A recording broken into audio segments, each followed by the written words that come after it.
আপনাদের আমি সাক্ষাৎ করি বাঙালিদের পক্ষ থেকে শুভেচ্ছার বাণী বহন করে নিয়ে এসেছি, কৃতজ্ঞতার বাণী বহন করে নিয়ে এসেছি। আমি আপনাদের যদি কৃতজ্ঞতা জানাতে চেষ্টা করি অন্যায় করা হবে।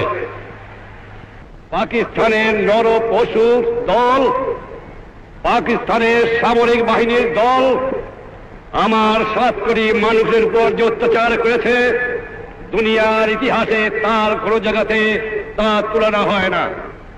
আজ আমার গ্রামে গ্রামে গৃহহারার আর্তনাদ, আজ আমার গ্রামে গ্রামে সর্বহারার আর্তনাদ, আজ আমার মানুষ পথে ভিখারি, আজ আমার মা বোনদের ইজ্জত নষ্ট করা হয়েছে, আমার ঘর বাড়ি জ্বালিয়ে দিয়েছে।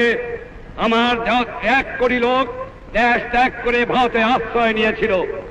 সেদিন যদি শ্রীমতী ইন্দিরা গান্ধী, আপনাদের মহান নেতা, ভারতের জনসাধারণ তাদের স্থান না দিত, তাদের খাবার না দিত, তাদের আশ্রয় না দিত, তাদের সন্ত্রাস না দিত, তাদের অবস্থা কি হতো? আমি যদি কৃতজ্ঞতা প্রকাশ করি তাহলে শ্রীমতী গান্ধী অন্যায় করা হবে।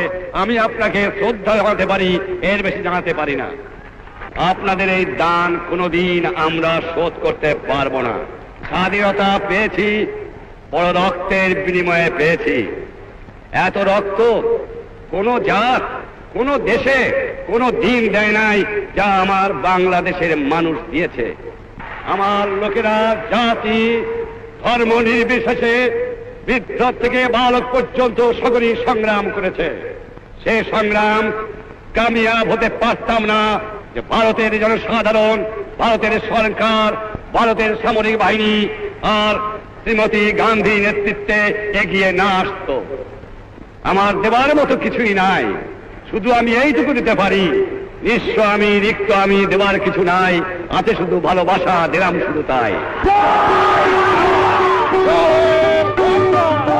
আপনারা জানেন যে 23 বছর পর্যন্ত শতকরা 90 জন লোক আমাদের পশ্চিম পাকিস্তানের থেকে সামরিক বাহিনীতে নেওয়া হতো, বাঙালিদের সামরিক বাহিনীতে নেওয়া হতো না। কারণ বাঙালির হাতে অস্ত্র পাইলে তাদের উপায় ছিল না, তাই বাঙালিকে অস্ত্র দেওয়া নিষেধ ছিল।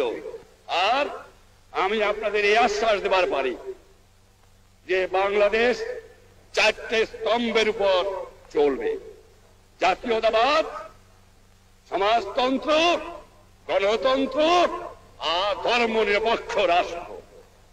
এর মধ্যে কোনো কিন্তু নাই, এর মধ্যে কেউ হাত লাগাতে পারবে না। এটা সোজাসুজি আমরা করব। আর আপনারা জানেন আমি সোজা মানুষ, সোজা কথা বলি, যা বলি যেটা বুঝি সেটা বলি এবং সেটা করি। এর মধ্যে আমি ভয় করি না কাউকে। আমার মানুষ বড় সোনার মানুষ, সোনার বাংলা, সত্যি সোনার বাংলা। তাই আমরা আমাদের জাতীয় সংগীত করেছি, সোনার বাংলা তোমায় বড় ভালোবাসি। তাই আমি আপনাদের সকলকে আবার আন্তরিক ধন্যবাদ জানিয়ে বিদায়ের বাসনা বলে যাই, আমাদের বন্ধুত্ব অটুট এবং অক্ষয় থাকবে। আপনারা আমার সঙ্গে স্লোগান দেন, জয় বাংলা, জয় বাংলা।